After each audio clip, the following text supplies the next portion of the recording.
mga utol. Alam nyo ba na may bahay sa Baguio na kahit ang matatapang ay hindi pinapasok? Sabi nila, kahit walang tao, may mga matang nakasilip mula sa bintana. Ito ang Laperal White House, bahay na minsang simbolo ng yaman, pero ngayoy balot sa takot. Kung mahilig ka sa mga kwentong kababalaghan at misteryo ng Pilipinas, pindutin mo muna ang like at subscribe mga utol, para di mo mamiss ang mga ganitong istorya na gumigising sa ating hiwaga. Tara, samahan niyo akong silipin ang mga lihim sa likod ng mga pader ng Laperal White House. Matatagpuan sa Leonard Wood Road, Baguio City, ang lumang bahay na ito. Tinatawag itong Laperal White House, dating pag-aari ng mayamang pamilyang Laperal. Isa itong malaking bahay na gawa sa Nara at Yakal. May mga detalyeng kahawig ng mga lumang bahay sa Espanya. Noong una, masasabing isa ito sa pinakamagandang bahay sa buong Baguio. Ngunit gaya ng maraming kwento ng kayamanan, may kasunod itong trahedya. Ang pamilya Laperal ay kabilang sa mga pinakakilalang pamilya sa lungsod. Pero nang sumiklab ang ikalawang digmaang pandaigdig, sinakop ng mga Hapon ang Baguio. Sinasabing, ginawang headquarters ng mga sundalong Hapon ang bahay, at doon daw naganap ang mga brutal na pagpatay at pagpapahirap sa mga Pilipino. Simula noon, hindi na raw nagbalik sa dati ang bahay.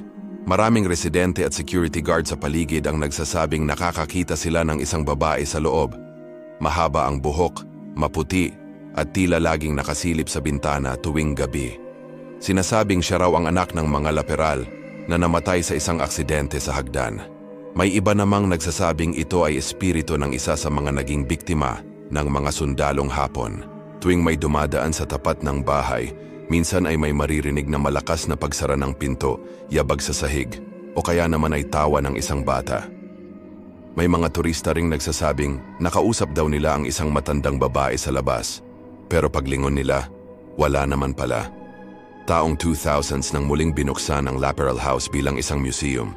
Ginawa itong art gallery at bamboo exhibit sa tulong ng isang foundation. Ngunit kahit ginawang makabago, hindi raw nawala ang kakaibang presensya sa loob nito. May mga bisita pang nagkwento na habang kumukuha sila ng litrato, may mga mukha sa salamin na hindi naman nila kilala. Isang grupo ng paranormal investigators ang minsang pumasok dito. Ayon sa kanila, may matinding energy sa loob. Parang may nagbabantay, tahimik pero matalim ang titig. Sa kanilang recording, may mga boses na pabulong, "Umalis na kayo." At "Huwag ninyong guluhin." Ilan sa mga residente sa paligid ang nagsasabing, kapag may dumadaan na bata, bigla itong iiyak o ayaw tumingin sa bahay.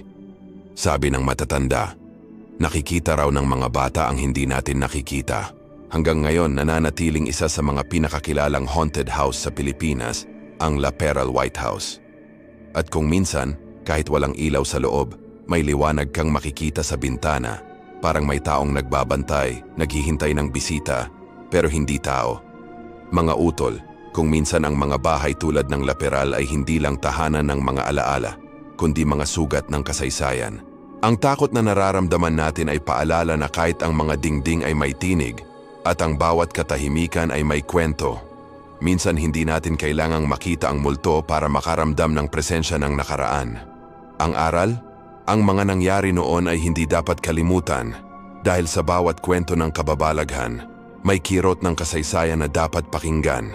Maraming salamat sa panonood mga utol. Huwag kalimutang mag-like, share at mag-subscribe para sa mas marami pang kwentong tulad nito. Mag-iingat kayo palagi at hanggang sa susunod na kwento.